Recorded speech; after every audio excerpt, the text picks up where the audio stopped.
It's time now for WON's Talk of the Town with Larry Cox. Hey, good evening to you, and welcome into another session of Talk of the Town.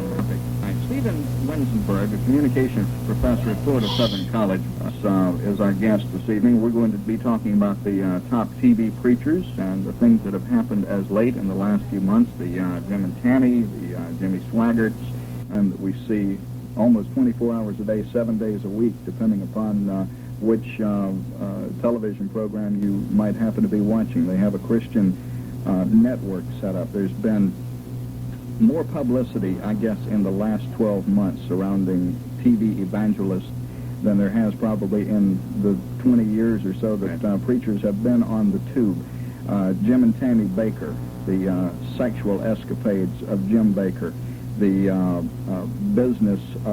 big business in TV preaching, the living in condominiums with gold water faucets and gold shower nozzles and things of that nature. Jimmy Swaggart hiring prostitutes in New Orleans to pose in various and sundry positions so that he can photograph them. And then these people come back and they expect, well, hey, God forgave me. Everything is all right, gang. You know, the sun's shining and the birds are chirping here. But I don't think most people look at it that way. I think the percentage of people that are still following them would be a small percentage if you took that into consideration. What are your thoughts at this point? Well, overall, of course, the studies have shown that only 15% of the people in the United States watch a religious TV broadcast during an average week. And what that tells us is that most people really don't care that much about religious broadcasting. So then we have to work from that 15% base and say how many of those have actually been lost due to the Baker scandal, the Swaggart scandal. I just got in the mail today the latest Nielsen ratings for the religious TV programs, and they do show that there is a decline in the ratings of Jimmy Swaggart, which should be no surprise since he has mostly been off the air since he confessed on February 22nd. And there's been a huge decline in the ratings of PTL. PTL without Jim Bakker has just gone way down in the ratings. They're rated about number 22 now of all religious TV programs. They used to be number 12 or 13. What was his drawing card? I mean, when I look at Jim Bakker, I see a not particularly attractive individual. Right. He's almost cartoon looking. Right. And I'm not knocking. I'm not making. I mean, none of us can help. I'm not the best looking guy in the world either. But none of us can knock someone's personal appearance. But he doesn't have anything that I would think would draw people to him in the manner that he did. I would say, first of all, he knows how to use the medium. He loves television. Right now, he can't wait to get back on television. He loves the media attention that he's received after the scandal. You may think it's all negative, you know, in terms of Baker was upset by the fact that people were saying terrible things about him on TV. And yet the fact was Jim Bakker's face was on the network evening news. He was the biggest ratings getter in the history of Nightline, and he loved it. He loved every minute of it. And the only thing that he wants to accomplish yet is to be on Johnny Carson's Tonight Show. He and Tammy even tried. They went, when they were renting a home in Malibu last year, they went and left a note in Johnny Carson's mailbox up at his gate and said, Johnny, you know, if you ever want us to come on, just let us know. They love Johnny Carson. And that you have to understand a little bit about the theory behind how Jim Bakker operates. When he was out going church to church in the early 1960s after he and Tammy had gotten married, he would come home from services and turn on the TV and watch Johnny Carson every night, so I think about 63, 64, somewhere in there. And he said, and he has even stated this in his book, that he wanted to be the Christian Johnny Carson. And I think in many ways he was successful at starting a very entertainment-oriented talk show like Johnny Carson's. Unfortunately, he's fallen into some of the same traps as someone like Johnny Carson. Right. Johnny, of course, hasn't had great success with women. No, true. He has also been a little power-hungry and money-hungry at times. And I think you've seen that Jim Bakker has tried to acquire those things as well. I'd say the second thing in terms of Jim Bakker's motivation is, and why people watched him in the first place, was that he played the victim very well. He really did. He was very sympathetic.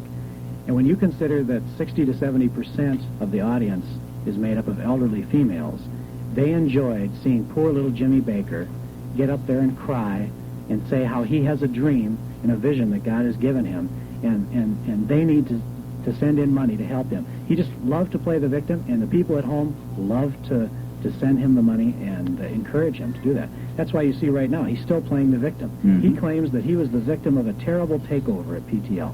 He can't even admit that he did wrong. Instead, he plays the victim, and he hopes to get support from people by playing the victim. Well, none of them will admit to doing anything wrong. And going over... we have to be fair, Larry. Minimally, they admit to something, a mistake is made. Swaggart gets up and confesses a sin. He doesn't confess a prideful nature or a sinful nature. He just confesses a one-time sin, which we have now found out that it's not even true that it was a one-time thing. It was over a period of years. That's right. So they have a real hard time admitting to any long-term sinful nature. And they keep coming back, as you said. Now, in the information that you sent me, we got into Swaggart and his family since he has made his confession. Swaggart and his family have used over half of their airtime, about 55%, asking viewers to help save the ministry. Only 3% of that broadcast time went to talk about any spiritual matters. In the last month, my latest study is that Jimmy Swaggart's program has gone down to using almost none of the airtime for spiritual matters, and instead they're trying to get people excited for Jimmy to come back. They said, for instance, Frances, his wife, has said, Jimmy's heart is pure, and Jimmy doesn't get anything out of this. Hard to believe when he has a $1.5 million home. They have a very unrealistic, at least they present a very unrealistic picture of themselves to the public in order to gain sympathy. What is it with the people who buy this story? Now, you said we were talking about the little old ladies on fixed income. This can't be the entire audience, as you and I both know. No, it's the bulk of the audience, though. Let me tell you the good things about TV preachers, because I do try to be objective, and whenever I get on the subject, people always want to start condemning them, and yet there are some good things. For instance, both Baker and Swaggart are have been at least, a good alternative to adulterous primetime TV. People who don't want to watch primetime TV and watch the affairs that are not only in primetime but in daytime enjoy watching some clean family entertainment. And you can get that, especially on PTL Club. An extremely entertaining show. Yes, lots of glitz. And when Jim and Tammy were on, even if you couldn't stand them, they were fascinating. You'd sit there and go, how can these people really be this way? So it was something that was a good, positive alternative. Another thing that people are looking for is someone to believe in. They want somebody who is pure, who is perfect, who does no wrong, and they want to believe that there's someone standing up for right, because we don't see that happening anywhere. Well, we don't have any John Waynes around anymore. Exactly. So they're looking for somebody that they can believe in, and that's why I think that in many ways some of the TV preachers can be positive role models. The problem is most of the TV preachers get so caught up in the power struggle. They start to believe in themselves as being more important than God. That's when you start to have them fall, because they see themselves as being the source instead of Christ as being the source. They become the star of the show. Exactly. They become the central focus of everyone's attention, and just like a rock star or a Joan Collins starring in Dynasty, what you see is that the TV preacher starts to want to live that extravagant lifestyle because they believe they deserve it. They're constantly hounded by people. They're treated like movie stars. If they walk out of their house or out of their business office, people want their autograph, and suddenly they see themselves as being someone great who deserves to have fine things in order to make up for all the other things that happen. The followers are partly responsible in a respect for putting them on that pedestal. Yeah, I would agree with that. That in many ways Christians are responsible for that, because they should not be placing TV preachers on a pedestal in any way. And yet you can't help but doing that. You see the guys on TV, just like you see anybody on TV. As soon as you see him, you're kind of starstruck. As soon as you see him in person, it's like, oh, there's Jimmy Swaggart. And even if you don't like the guy, you want to go over and see what he looks like. Sure. You want to get his autograph, and you begin to treat him like a star. Well, people who wore long hair and love beads in the 60s and 70s will clamor now to get a glimpse of Richard Nixon, or they will watch David Frost for hours interview a man that they vowed they hated, back in those days because of Watergate and Vietnam. And it's the whole personality thing. People want to have big star personalities, and that's kind of our era with People magazine and all that. And the TV preachers now in this past year have been giving good material for People magazine and National Enquirer and others. Well, they sure have. And as a matter of fact, Steve Winzenburg is with us tonight. in spite of his ailment. That's not much of an ailment. I broke 2 toes. But tell them how you broke the toes. Well, I was just doing another interview. I've done about 200 interviews in the past another year. interview with Rolling Stone magazine. Well, yeah, Rolling Stone called up, and I was so excited to get to the phone that I was running, and I bashed my foot against the door, and I had to sit there and do a 45-minute interview with Rolling Stone magazine with my foot throbbing, and I end up going to the doctor the next day and find out the toes are broken. So I'd do just about anything. But you are here tonight in spite of it. Right. So, folks, if you'd like to give us a call, whether you agree, disagree, just want to make a comment, feel free to do so. That's what the show is for, 687-9666, 687-WONN. We were talking before we went on the air, and we hit on an area where I didn't really mean to get into it, but I did so by accident. You said that actually the problems that now besiege the TV ministers started long ago, have been going on for many, many years in the local churches. Mm-hmm. Which we all know. We've had instances of ministers who had to resign from their churches because of sexual misconduct, taking money. I mean, right here in Lakeland, right here recently, within the last couple of years, I know some that never made it to the press because there were no charges pressed against them, no formal charges. And you had some interesting comments along that line. Well, I would say that first of all, it's really interesting that Jimmy Swaggart and Jim Baker are both from the same denomination. Mm-hmm. I have seen this happen within Pentecostal denominations now, that a number of local ministers have been involved in this type of a thing, whether it be sexual or whether it be money, trying to take Right. money. I'm not trying to say that all of them are out for that. They're not. But there are cases in the local level where this has been going on for years, and they've been removed. I think what we're seeing with the TV preachers is merely a result of something that's been going on at the local level for years. And the TV preachers suddenly are doing it in front of the whole world, and then they get caught at it, and then they have to fall even harder than the ones on the local level. Where do you think they lose out? Now, I know we went into but they reached the star status. All of a sudden, they're on a pedestal, or they're living in a grandiose home. They're being chauffeured around in limousines. It all starts out, and from what I've been led to believe all of my life, ministers were to be non-possession type people. The material things of this life were not the important things, and yet these guys seem to get way off the beaten path over here. Well, first we have to find out what is our definition of Christianity. Mm-hmm. Different people have different definitions. Mother Teresa obviously would not consider material possessions to be worth much in terms of Christianity. When you talk about some of the Pentecostal denominations, when they emphasize success and prosperity, it's called the prosperity gospel, suddenly material things become the epitome of God's blessing. That if you are doing God's will, God will bless you materially. Mm-hmm. Therefore, for Jim Baker to have 2 Rolls Royces is not inconsistent with a prosperity doctrine, because Jim Baker does God's will, Jim Baker gets 2 Rolls Royces. Mm-hmm. You see, that they can justify it, and their followers can justify it, because they can think to themselves, oh, God will bless those who serve him. Now, that's where I think my definition of Christianity is not one of prosperity. I mean, it's certainly nice for us to all have things to live on. Right. And yet, I don't believe that Christ came in a Rolls Royce. He came on a donkey. Oh, excuse me. That was good. I'm sorry. that was a good analysis. I appreciate for breaking up there. That struck me funny because of some of the radio shows I've done in the past. And I had a minister on one time where we were talking about his swimming pool at his home and his Cadillac and his $500 suits and the whole 9 yards. And this is over on the East Coast, folks. This is nobody that lives around here. And he's and his idea was exactly what you just pointed out there. He said, "Well, I've been blessed by God." I said, "You haven't been blessed by God. You've been blessed by all those poor people. They're throwing $5 and $10 and $15, $20 into your collection plate when you pass it around there every morning." Some of them are really offensive. Robert Tilton, have you ever seen him on TV? Success in Life is his program. He's on Channel 32 here in town late at night, and he just gets on and he says, "I don't want you to write a check for $250. $1,000 is what you have to write in order for God to bless you." Mm-hmm. He said, "You've got to send me $1,000. And he doesn't even hide it.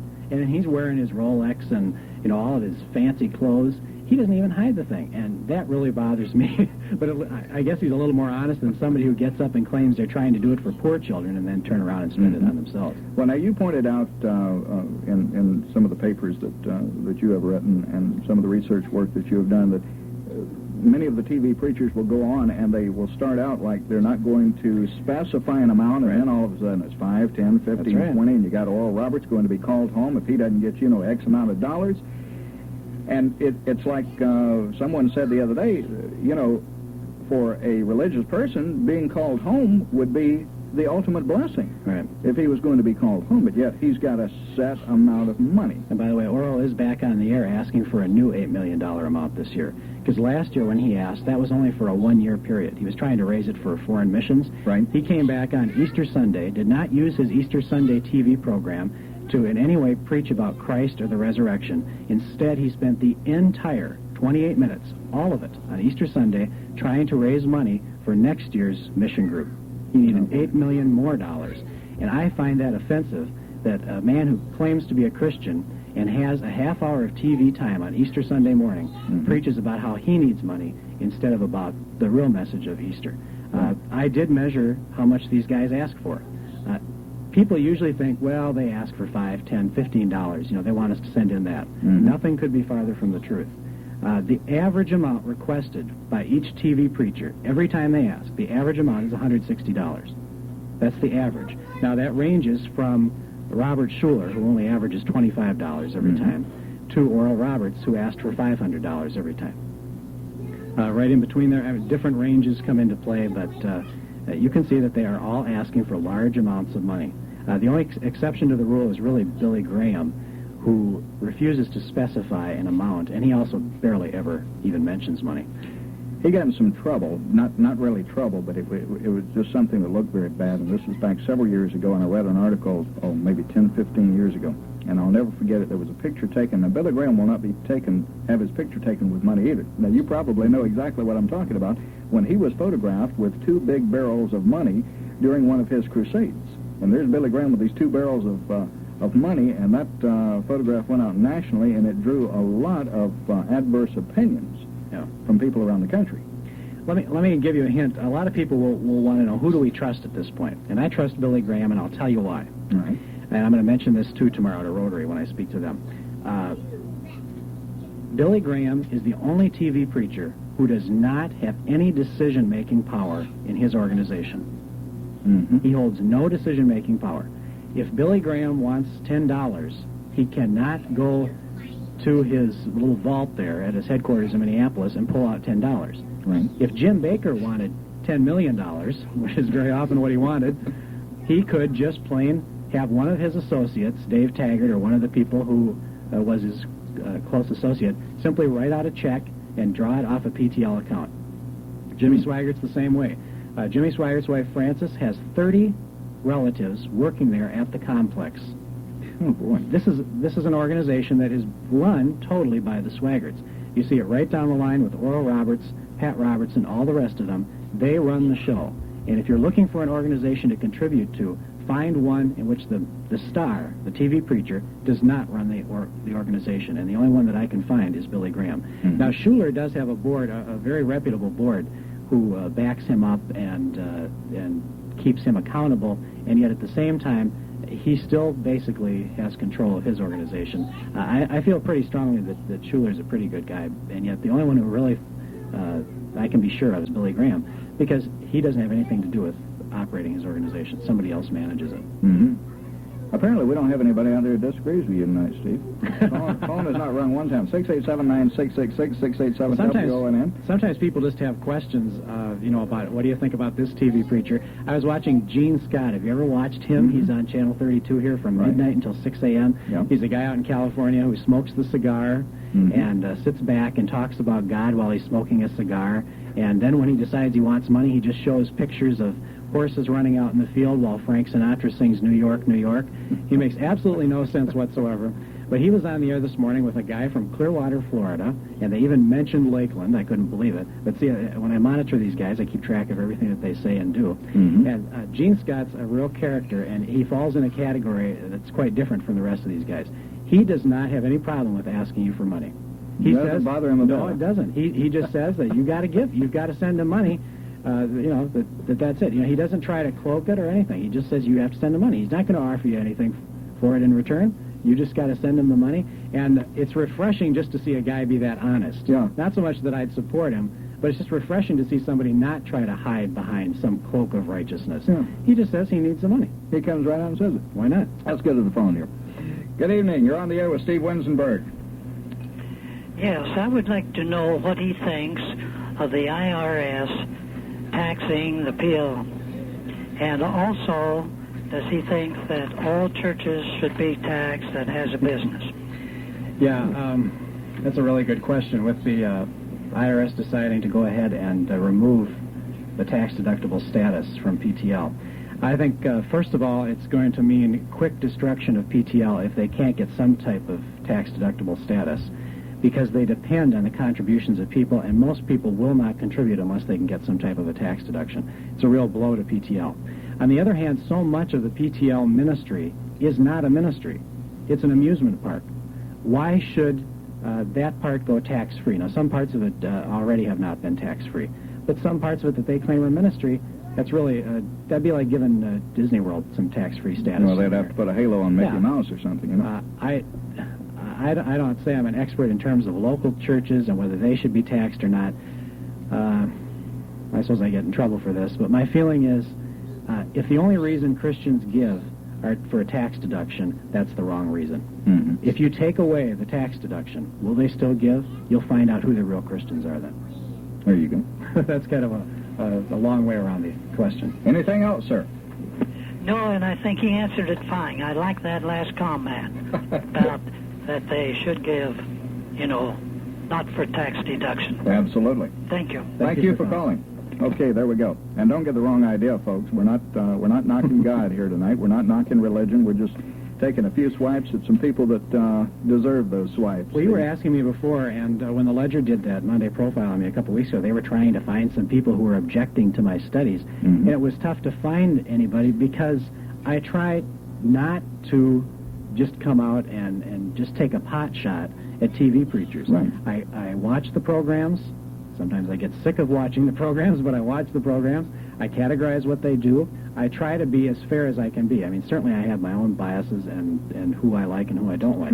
But you try to be as fair as you can, and then people don't argue with you. Mm-hmm. They really don't. And I really have not had anybody approach me and say that they think what I'm doing is unfair. There were a couple letters to the Ledger that said that they thought I was being unchristian. And my response to that is, what's so unchristian about simply mirroring what TV preachers are doing? There's nothing unchristian about that, right, unless what they're doing is unchristian. Mm-hmm. For me to hold up a mirror to them is not unchristian, but if what they're doing is something wrong, then they're the ones who are not being Christians. I'm to the point now where I probably get in trouble for this. I honestly don't believe that most of our major TV preachers are even Christians. Probably not. The way they act and the things that they do, and as money hungry as they seem to be. I mean, they're out for the big bucks. It's big business. You're seeing, less